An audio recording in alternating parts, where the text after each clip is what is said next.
A lei da compensação. Tudo o que o homem semear, isso também ceifará. Gálatas capítulo 6, versículo 7. O mundo me deve a vida. Você ouve algumas pessoas dizerem, muitas vezes com uma atitude imprudente de determinação de que eles irão receber da vida de maneira mais fácil.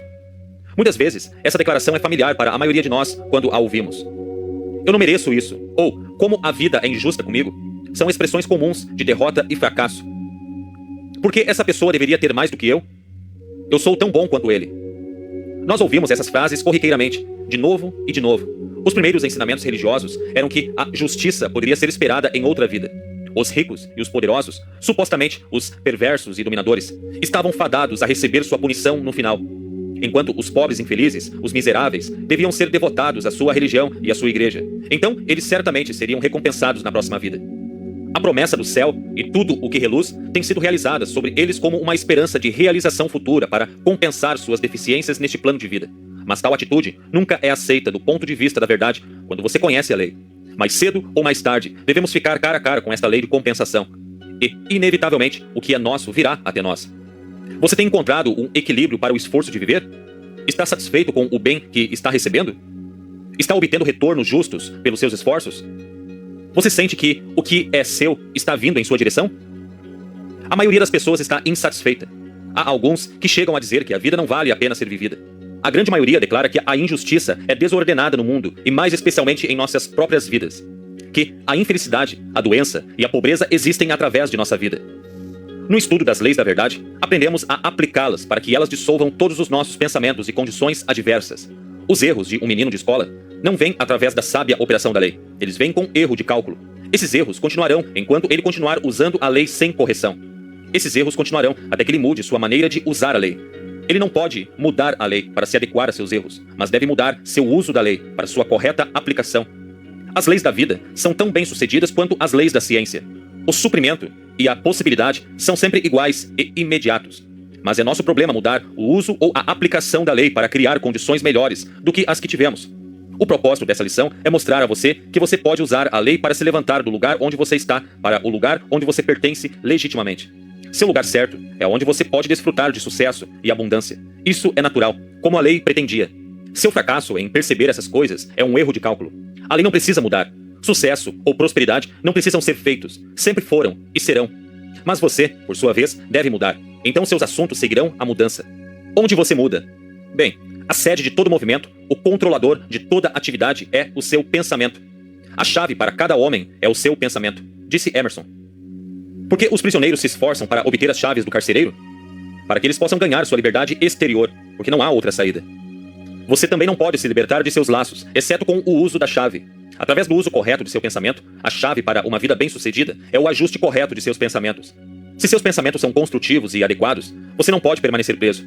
Se você está insatisfeito e infeliz, você será inspirado por algo melhor. Se você quer prosperidade e sucesso, mas não se esforça para mudar de alguma forma, como você pode esperar que as coisas sejam diferentes? Um alcoólatra nunca se renovará até que ele pare de beber.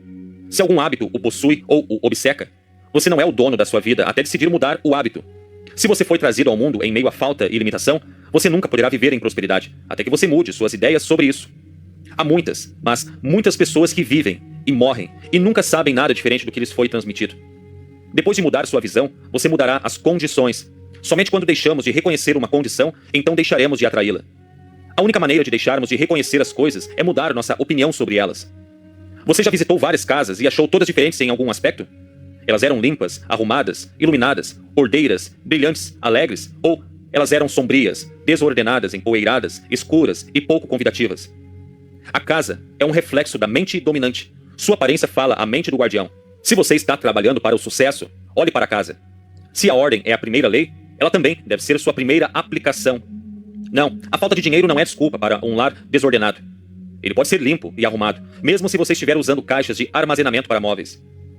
Se você deseja um lar melhor, um ambiente mais fino, mobília mais bonita, você deve alterar sua mente exatamente onde você está para receber coisas melhores. São as pequenas coisas que contam, e as pequenas coisas fazem uma grande diferença. É inútil orar por um novo lar se você não puder cuidar do seu lar atual. Um casal operava uma loja de peixes em nosso bairro. Eles negligenciaram manter a loja arrumada. Nem sempre eram corteses em suas transações. E também não eram rápidos em suas entregas. Desanimando-se das perdas frequentes, eles fecharam e venderam o restante das coisas que sobraram. Um outro casal comprou o negócio falido com as luminárias e se mudaram para lá. Arregaçaram as mangas, limparam o quarto e vestiram-no com azulejos, fazendo-o parecer atraente e próspero. Eles atraíram os negócios de uma vez, estabeleceram um nome para comida de qualidade, limpeza e cortesia. Seus negócios, apesar das condições anteriores, cresciam constantemente até que era necessário arrendar uma sala adjacente e aumentar o tamanho da loja. Alguns anos se passaram e essas duas pessoas desfrutaram de um sucesso invejável no mesmo negócio e local onde os outros falharam. A lei ajuda quem se ajuda. A lei da compensação sempre funciona dessa maneira. Quando você executa suas tarefas com o melhor de sua capacidade, ou quando você é meticuloso em seu trabalho e o faz bem, você infalivelmente traz o melhor que existe em você. Você se torna mais capaz e eficiente. Você se torna melhor e assim mostra sua crescente superioridade. E a lei é que aquele que se torna melhor atrairá o melhor e receberá as coisas maiores para fazer. O princípio envolvido é que quando você se torna grande demais para o seu lugar presente, começará a se dedicar a algo maior. Você não pode atrair o melhor até que você se torne maior. Você deve ganhar o que merece, ou não poderá mantê-lo. De acordo com a lei de compensação, toda pessoa encontrará seu verdadeiro lugar, mesmo aquela que mente algo que não é. Como popularmente é expressado, assim como a água, ele encontrará seu verdadeiro nível. Ou, você não pode manter um homem bom. Na verdade, a única barreira para o seu progresso é a sua própria inaptidão. Em outras palavras, aquele que preenche e coopera com mais do que lhe é dado para cooperar no seu lugar atual, mais cedo ou mais tarde, o mesmo será promovido. Se não fosse por esse princípio, não poderia haver progresso, crescimento, desenvolvimento ou evolução. Se o escritório está todo cheio de papéis, revistas e pacotes, se a escrivaninha do chefe está cheia de correspondências e alguns com uma semana ou mais, a força do escritório é descuidada. O negócio reflete a mente do organizador. A organização reflete a mente de seu chefe. Onde vamos encontrar a causa de todo acontecimento? Nós vamos para a cabeça. Nós mudamos nossas ideias e toda a organização é convertida diretamente. Mude a mente do general e você mudará a rota e o propósito de todo o exército. Culpar suas limitações, condições externas ou culpar outras pessoas não é o correto. Não é a lei. É você quem está errado. Você tem um obstáculo em sua mentalidade em algum lugar. Volte e reajuste sua mente. Suas ideias estão criando e trazendo suas condições. Colhem-se, porventura, uvas dos espinheiros ou figos dos abrolhos? Jesus incluiu esta lei como um fator supremo em sua doutrina. Dai e lhe será dado. Não julgueis, para que não sejais julgados. Com a medida que usardes para medir a outros, igualmente medirão a vós. E Paulo disse, o que o homem semear, isso também ceifará. A lei de que colhemos o que semeamos é matematicamente correta. Cada experiência pela qual passamos opera em última análise para o nosso bem. Se atraímos o desagradável, muitas vezes é porque alguma fase adormecida ou negligenciada de nossa natureza precisa ser despertada e desenvolvida. Além disso, aprendemos com a experiência para criar algo melhor. Portanto, o grau de contentamento e satisfação alcançado em qualquer esfera da vida que possamos habitar depende, em grande parte, de nossa capacidade de usar construtivamente as experiências da vida. Pois, em todos os casos, a lei da atração trará apenas o que pode nos servir em nosso desenvolvimento ascendente. Para interpretar esta lei de uma forma simples, deve-se afirmar que tudo o que atraímos é necessário e preciso para o nosso bem. Essa é uma atitude correta a ser adotada, porque toda a experiência é para o nosso bem e devemos ser capazes de vê-la sob essa luz. Ao mesmo tempo em que você tem essa prática, talvez você nem sempre assegure a forma precisa dos resultados desejados, mas fortalecerá continuamente sua mente e seu caráter em harmonia, beleza e força. Porque todo esse esforço para realizar o ideal é altamente construtivo e desenvolve em você as mesmas qualidades e condições repetidamente retratadas na mente.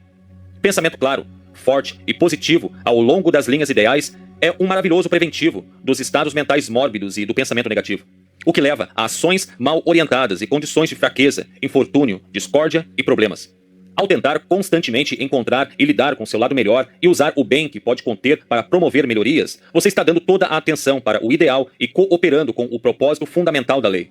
Ao trocar todos os pensamentos inferiores por pensamentos superiores, maus pensamentos por bons pensamentos, pensamentos feios por pensamentos belos, pensamentos de angústia por pensamentos agradáveis, você começará a superar todos os estados negativos e confusos de erro e discórdia. Em outras palavras, aprenda a pensar construtivamente em todas as circunstâncias, sendo para com as pessoas, coisas ou eventos. Avalie-os do ponto de vista ideal. Ao fazer isso, você gradualmente transformará toda a sua existência para melhor. Estes são os meios pelos quais você pode promover constantemente seu bem-estar e progresso. Enquanto você se treina mentalmente para buscar o bem, você se moverá para o bem. E à medida que você formar concepções cada vez maiores do bem, Esses elementos começarão a encontrar expressão em suas palavras, atos, caráter, pessoa, talentos, poderes, realizações e conquistas. Isto é, todas as coisas em sua vida começarão a melhorar como resultado direto de seu pensamento aprimorado. Este processo não implica, entretanto, que você deva ignorar os erros da vida, os lugares vazios e os estados subdesenvolvidos do ser, mas que você deve pensar diretamente através e além deles, em direção ao bem ou princípio oculto que está sempre buscando uma expressão mais elevada e completa. Portanto, você deixará de condenar e criticar de maneira destrutiva. Em vez disso, as maiores possibilidades em todos os lugares, tudo o que possuímos hoje é nossa justa recompensa. Muitas vezes isso não nos faz felizes, estamos insatisfeitos com isso, mas ainda assim continua sendo nosso. Este fato se revelaria desanimadoramente se não fosse por uma grande verdade que nos ensina a libertar-se de toda dificuldade, libertar-se de todos os vínculos, absolver-se de toda dívida. Se você quer sucesso ao viver sua vida, você deve exercer um discernimento inteligente de seus pensamentos. Se e quando você só fala de tempos difíceis, escassez de dinheiro, limitação, você está semeando esse tipo de semente. Está semeando mais tempos difíceis, mais escassez de dinheiro e mais limitações. O que você diria se um agricultor tivesse semeado sementes de abrolhos e depois se queixasse que seu campo não tenha produzido trigo? Você diria, obviamente, que homem tolo. Ele não sabia que só poderia esperar o que ele plantou? Nunca faça uma afirmação, não importa o quão real ela pareça para você, se você não quer que ela seja reproduzida ou continuada em sua vida. Não diga que o dinheiro é escasso. A própria declaração enviará dinheiro para você. Não diga que os tempos são difíceis. Isso vai apertar as cordas da sua bolsa, tão apertado que nem mesmo Deus poderá colocar outra moeda. Não diga que você não é amado ou não está interessado na vida de outras pessoas. Se você afirmar isso, verdadeiramente você perderá o interesse e o amor deles. O suprimento espiritual do qual todas as coisas se tornam visíveis é inesgotável. Isso nunca acaba. Está com você o tempo todo. Ela se renderá de acordo com sua demanda. Esse suprimento espiritual não é afetado por sua fala ignorante ou cega de falta ou perda. Você é o único afetado. E você controla sua realização com seu pensamento. Este recurso é infalível e está disposto a dar, não importa o que seja. Se você continuar a despejar seus pensamentos de prosperidade nessa substância, isso o fará prosperar. Transforme a energia de sua mente em ideias de abundância, amor, felicidade, alegria, saúde. E elas, por sua vez, aparecerão. Se você quer um lar melhor, faça o melhor que puder. Se você quer móveis novos, roupas novas, não condene ou menospreze o que você tem, mas aproveite-os ao máximo. Se você quer uma nova posição, fique pronto para preencher essa posição ou melhorar aquela onde está. Portanto, seu fracasso em atender às suas exigências de vida não é uma falha do material, é apenas uma falha dentro de você da falta de compreensão ou da falta de aplicação. Não importa qual seja o seu problema, a lei pode resolver isso, mas você precisa ajustar seu raciocínio para trabalhar com a lei. Não espere que, em apenas alguns instantes ou algumas aplicações, você perceba uma consciência plena da abundância. Um construtor não ergue uma bela torre ou uma cúpula para uma catedral de milhões de dólares sem fundação. Ela deve primeiro ter apoio para segurar aquela flecha no ar. Ele constrói paredes e travessas para segurar cada parede, e cada parede é construída devagar e perfeitamente, pedra por pedra. Você deve perceber que, ao trabalhar e provar a lei, você o faz passo a passo, com cada passo aproximando-o de seu objetivo. Na Filadélfia, um homem se vangloriava de que era um sucesso. Subiu acima de seus concorrentes, expulsou-os da rua, alguns deles fora dos negócios. Ele fundou seu negócio na competição, mas só recentemente soube que seu negócio havia se reduzido ao local onde ele foi forçado a fechar e se mudar para uma cidade menor. A lei da compensação funciona lenta, mas seguramente. Não se pode construir sobre a substância ou a virtude que o outro criou. Você só pode construir o que você cria. A concorrência nos negócios é uma rivalidade ou disputa por duas ou mais pessoas. Temendo que não há o suficiente para todos, eles lutam uns com os outros para conseguir tudo o que podem. Não tema que seu vizinho esteja tirando mais da vida do que você. Não tente competir com ninguém ou com nada. Já foi dito que a competição é o espírito dos negócios, mas eu não acho que a competição, na forma de rivalidade e conflito, de discutir, brigar e mentir uns sobre os outros e sobre os negócios um dos outros, seja o espírito certo. Eu sei que não é. Em vez de chamar a concorrência de espírito empresarial, vamos chamá-lo de compensação. Compensação significa retornos iguais para o que é dado. Significa um equilíbrio dessa qualidade ou serviço que é estendido ao outro. Estou certo de que, se conduzir a sua vida, que é o seu negócio, ao longo do caminho da compensação em vez da concorrência, achará mais agradável comparar a sua qualidade e serviço com o outro. Quanto melhor o seu serviço, maior a recompensa, mais negócios você atrairá. Se você seguir esta lei, descobrirá que esta é a regra de ouro em qualquer vida ou em qualquer negócio. Você terá a certeza de ter sucesso, não importa se há outros concorrentes que procuram negócios perto de você. Se você não está conseguindo, se você não tem uma coisa boa, olhe mais de perto para a causa. Não está fora, está em algum lugar dentro de você. Veja onde você falha em usar a lei corretamente ou onde você falha em sua consciência para pensar corretamente. Há 3 pontos comuns na vida cotidiana em que se pode cair em uma armadilha e ilusão. Primeiro de tudo, você espera algo por nada? Isso faz você se sentir bem, satisfeito, quando recebe algo sem pagar por isso? Se sim, você está violando a lei. Seus retornos serão sempre insatisfatórios, não importa onde você vá.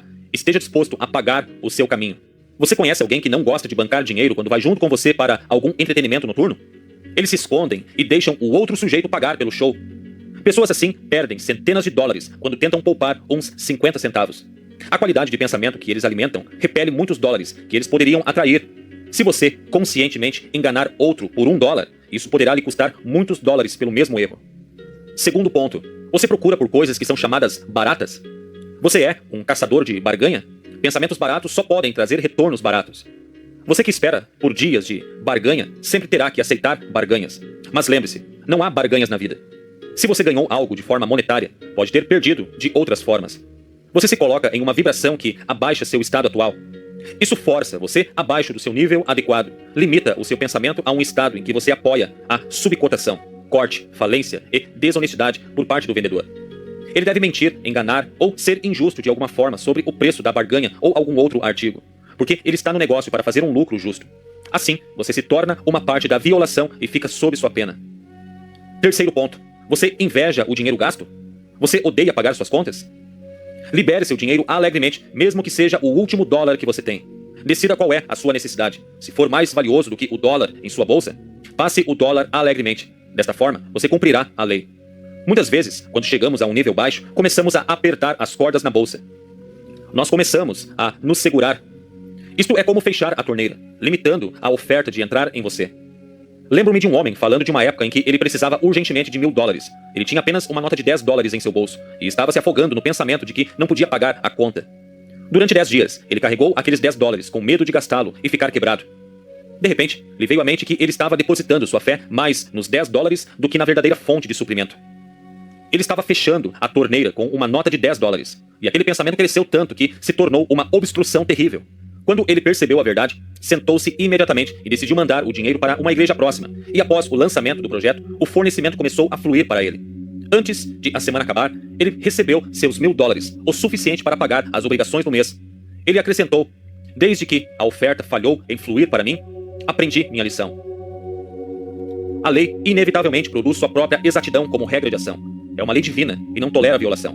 Não traz figos de abrolhos. Se o homem faz mau uso das leis da harmonia, saúde ou suprimento, a lei da compensação se torna manifesta. Somos agentes livres para escolher o método de procedimento em nossa vida. A lei é infinita e, através de suas expressões, todas as coisas são possíveis para nós. Toda vez que escolhemos um bom pensamento, fazemos um bom investimento. O que a vida te dá hoje? Saúde, felicidade e abundância? Ou doença, miséria e falta? Seja o que for, é seu. Não pertence a mais ninguém além de você. Você faz seus investimentos e você está diariamente aproveitando os lucros ou perdas. Se você está insatisfeito com o seu investimento, pode ser prudente observar o que você investiu. Só você pode olhar para dentro de si e ter certeza de que tudo o que é seu se tornará manifesto. É sua responsabilidade. Nenhuma outra pessoa pode compartilhá-lo. Tudo que é semelhante a você virá até você.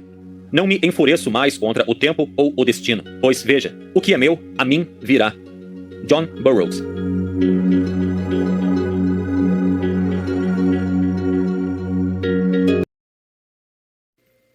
A lei da não resistência. Eu, porém, vos digo que não resistais ao mal. Mateus, capítulo 5, versículo 39. O nosso interesse nesta lei da verdade é especialmente oportuno neste momento em que, para muitos estudantes, parece haver muito a ser encontrado no mundo. O que aparentemente não pode ser atendido, a menos que alguma resistência seja estabelecida. O pecado e a doença parecem ter se multiplicado, apesar de todos os esforços feitos para neutralizá-los. A resistência, quando usada para assegurar paz e harmonia, é uma ideia equivocada e enganosa. A verdadeira harmonia não pode vir da não harmonia. Nem a paz pode vir da discórdia.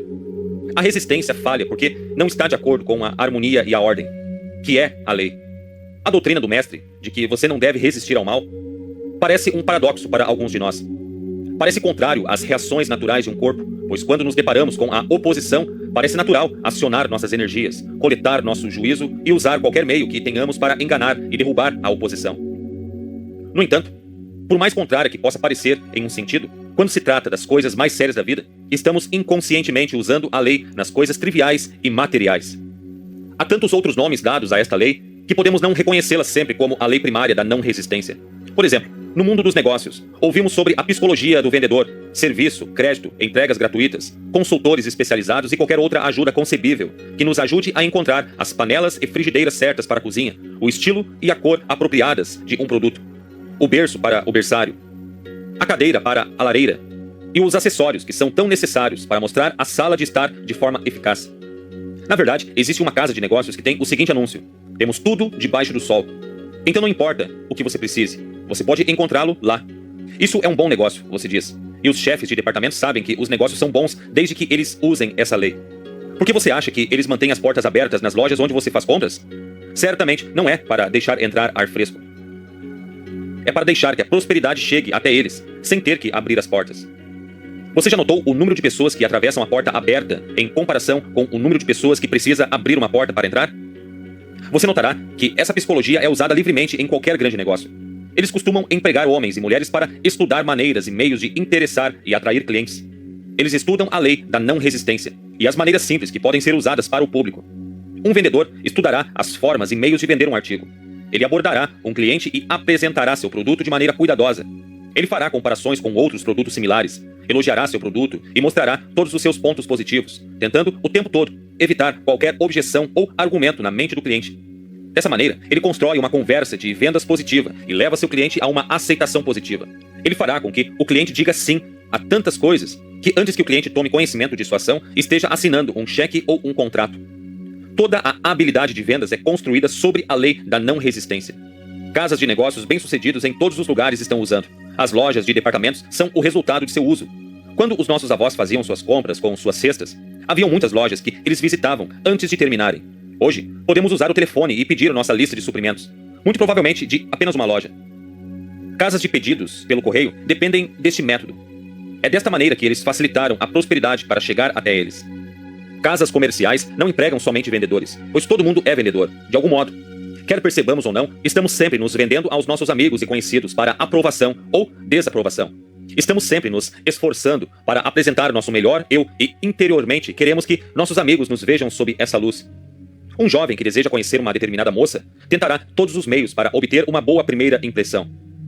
Então ele vai colocar sua melhor roupa, agirá da melhor maneira possível e tentará causar a impressão mais agradável possível. Por que todo esse esforço extra? Você pergunta. Porque ele quer facilitar para a dama da corte gostar dele e desejar conhecê-lo melhor. Ele está tentando vender a ideia de que ele é a melhor escolha como companheiro e amigo. Ele pode estar inconscientemente usando a lei da não resistência, até onde ele sabe. Por que esse jovem se portará da sua melhor maneira? Talvez você diga, isso é natural, é um hábito ou um costume. Isso é verdade, mas nos tornamos tão governados pelo hábito e pelo costume que há momentos em que, ao trabalhar pela prosperidade e pela boa saúde, inconscientemente colocamos oposição em nosso caminho por meio dessa força do hábito. Há alguns que podem estar trabalhando para obter sucesso e produzir um aumento de oferta ou riqueza material, e ainda assim adquiriram o hábito de falar e temer os tempos difíceis. Podemos falar sobre o nosso vizinho, ou criticar o método que ele usou para chegar à frente. Podemos temer as condições do negócio, e quando vemos o gráfico, temos um movimento de queda que tememos pelos nossos investimentos e pelo nosso trabalho. Quando fazemos essas coisas, somos muito tolos. Na verdade, tão tolo quanto um comerciante que anunciava extensivamente que, em um determinado dia, inauguraria a maior venda do ano. Depois de fazer com que todos os seus clientes se acostumassem com suas barganhas prometidas, ele fechou as portas. Para tal ato, os fregueses achavam que ele devia ter enlouquecido. Ou então, ele não queria que nenhum negócio viesse a ele. Bem, chame-o do que quiser, mas algumas pessoas são tão loucas quando querem que a oferta e a prosperidade cheguem até elas, e depois bloqueiam o caminho com suas conversas de pobreza e discórdia. Eu não digo que eles são loucos, mas eu sei que eles não aprenderam a pensar direito. Nem são sábios para a lei quando eles sufocam o fluxo de boas notícias com conversas negativas. Um aluno me escreveu e disse o seguinte: estou trabalhando muito para economizar e já estou farto disso. Minha resposta para ele foi: pare de trabalhar sobre limitações e trabalhe apenas para obter prosperidade. A lei não exige que trabalhemos sobre ou contra as coisas que não queremos, mas exige que trabalhemos com e para o que nós queremos. Não ousamos dar o nosso tempo, pensamento e energia àquilo que se opõe ao que queremos. Isso está estabelecendo uma resistência contrária à lei e barrando o caminho para o nosso bem entrar. Como, então, devemos trabalhar para a prosperidade? Seja não resistente e de acordo com tudo o que é próspero e use todos os meios ao seu alcance para facilitar a prosperidade. A água é muito poderosa, mas é um elemento perfeito e não resistente. Podemos ver sua não resistência ao desgastar a rocha mais dura. Pontes, edifícios, árvores, nada pode suportar sua força. No entanto, observe como o grande rio começa. Começa com um pequeno riacho ou ribeiro no alto das montanhas, onde o gelo e a neve o alimentam na primavera. Note também que, ao nascer, é um córrego bastante torto, nada comparado ao grande rio para onde está seguindo.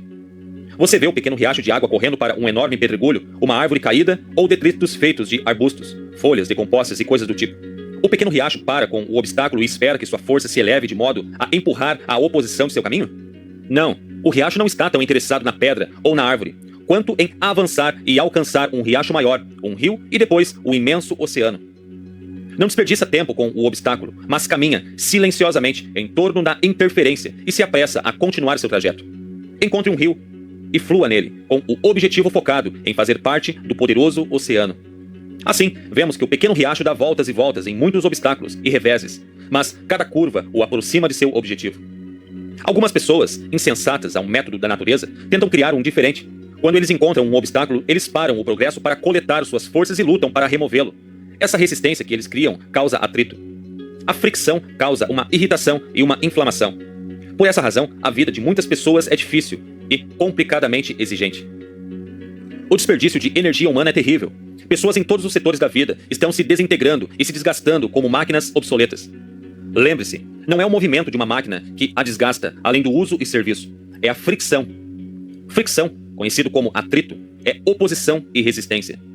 Se passarmos pela vida lutando, nos opondo, resistindo, argumentando, estaremos obrigados a enfrentar muitos obstáculos e provavelmente ficaremos tão ocupados lutando contra eles que perderemos de vista nosso objetivo real. Se estamos sempre sendo preparados para a próxima oposição ou problema, podemos esperar muito disso, pois virá. Ao passo que, se nos esforçarmos para diminuir o obstáculo e manter nossa mente no objetivo ou no desejo que pretendemos ganhar, talvez tenhamos que dar voltas e mais voltas, mas se perseverarmos, finalmente venceremos. Nós vamos alcançar o objetivo. No começo, poderá ter tantos obstáculos em seu caminho que estará sempre circulando para evitar a oposição direta.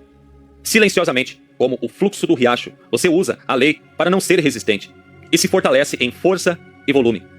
Quando se tornar um riacho maior e, consequentemente, depois um rio, seu caminho será mais direto e os obstáculos se tornarão cada vez menores. Então você não estará longe do imenso e poderoso oceano. Os estudantes são assim. Eles têm seus testes e atrasos mais difíceis, enquanto ainda são fracos em poder e compreensão. Quando eles avançam em um novo caminho, na verdade, os obstáculos e testes serão abundantes. Os sábios não lutaram contra os obstáculos, mas os abençoaram e seguiram em frente. À medida que prosseguem com fé e segurança, tornam-se mais fortes e tornam-se como um grande riacho e rio. Seu curso se torna mais direto, sua compreensão é mais profunda e o poderoso oceano, o seu objetivo final, não está longe deles. Recentemente, uma mulher pediu ajuda para resolver seu problema. Ela explicou que sua casa estava hipotecada e que estava quase na hora de fazer um pagamento, mas faltavam fundos. Ela havia convertido sua casa em uma pensão, na esperança de conseguir dinheiro suficiente para viver, mas havia a dificuldade. Ela não podia manter seus inquilinos porque eles eram muito briguentos e críticos. A casa estava sempre em alvoroço, ninguém estava contente, e ela estava doente mentalmente pela tensão e ansiedade. Foi explicado que ela deveria usar a lei. Ela não deve se opor ao bem, mas se esforçar para trabalhar com o bem. Com todo aquele atrito e confusão em sua casa, ela deveria voltar e usar a lei da não resistência. Ela tentou fazer isso, mas, considerando que ela tinha sido tão exigente e indelicada, achou bastante difícil não ser resistente.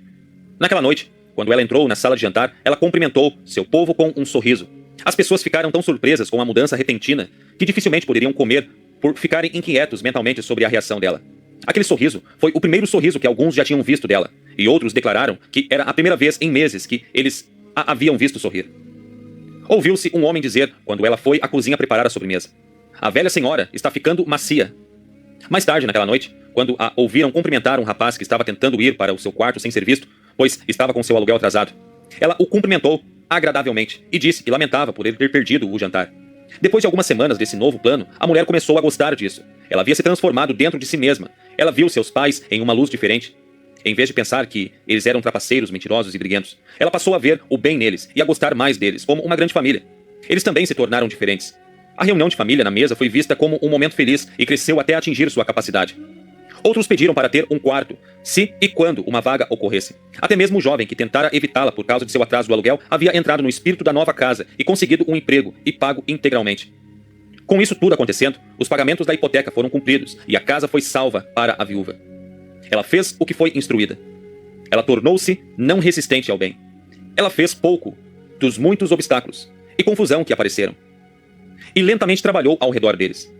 Essa tinha em mente seu objetivo. Isso, por sua vez, derreteu a dureza dentro de si e depois alcançou os outros.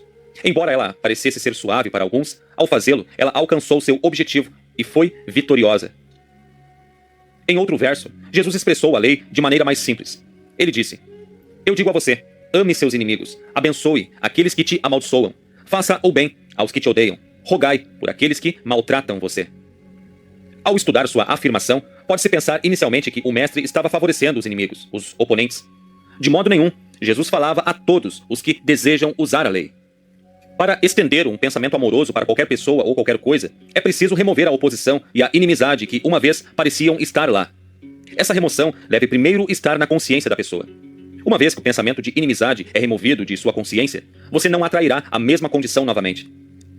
Faça o bem aos que o odeiam, porque, ao fazer o bem, você é elevado acima do pensamento de ódio e rancor. Então, sua vida não será tocada por isso. Abençoe os que te amaldiçoam e ore por aqueles que abusam de você. Por quê? A bênção evoca o bem maior dentro de você. O bem maior dentro de você só pode atrair o bem maior do outro. Para atrair tal bem, você está correndo em torno de toda a oposição e abuso. Vivendo a lei dessa forma com os outros, não irá favorecer especialmente os outros, mas, de igual modo, favorecerá você. A lei afetará os outros na medida em que lhes são tiradas suas armas de ódio, maldade, vingança e coisas semelhantes. Ao agir com amor e interesse, você atrairá sentimentos recíprocos com os seus. Se um homem resiste a uma situação, essa situação sempre assombrará ele. Se ele tentar fugir, essa situação o seguirá como uma sombra e repetidamente a encontrará novamente. Se ele ignorar a dureza da condição e trabalhar sem rodeios em torno dela, encontrará uma ocasião em que essa condição difícil terá sido absorvida e removida. Aceite a condição como alguma evidência de bem. Procure sempre o bem escondido atrás de cada situação difícil.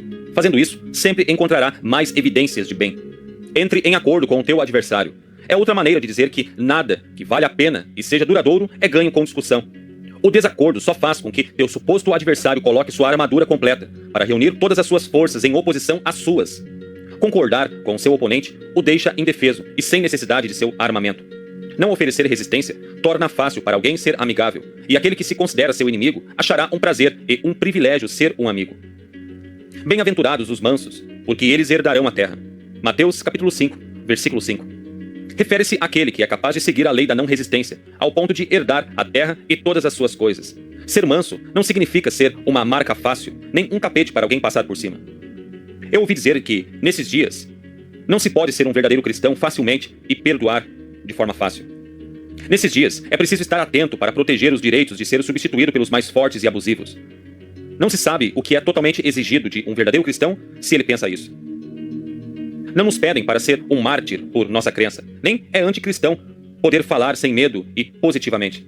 Não precisamos ser uma marca fácil, nem um capacho de porta para ninguém, pois há um poder maior a ser considerado, o poder da lei, quando você a usa. No entanto, isso não nos torna um pugilista, mas um mestre. Isso não exige que sejamos fervorosos e barulhentos para que possamos alcançar nossos direitos. Nossos direitos, quando eles são justos, se defenderão. Eles são sua própria defesa. Eles não precisam de nós, nem de ninguém, para lutar em suas batalhas. Agora, a lei diz que nós atraímos o que esperamos. Então, se alguém acredita que ele é uma marca fácil, um capacho de porta, um fraco, se ele espera sofrer imposição e deve recorrer a meios guerreiros para sua proteção, então, os que tomam a espada perecerão pela espada. A lei da vida reage ao homem de acordo com sua compreensão e aplicação. Ser manso não significa que somos submissos às condições de discórdia e desordem. Somos mansos somente com a lei. Essa mansidão nos dá o poder do Espírito. Jesus era tão forte no espírito que sua palavra falada era como uma espada de 2 gumes. Ele golpeava o intruso como um chicote. Jesus, apesar de ser um homem humilde, não foi um exemplo de fraqueza.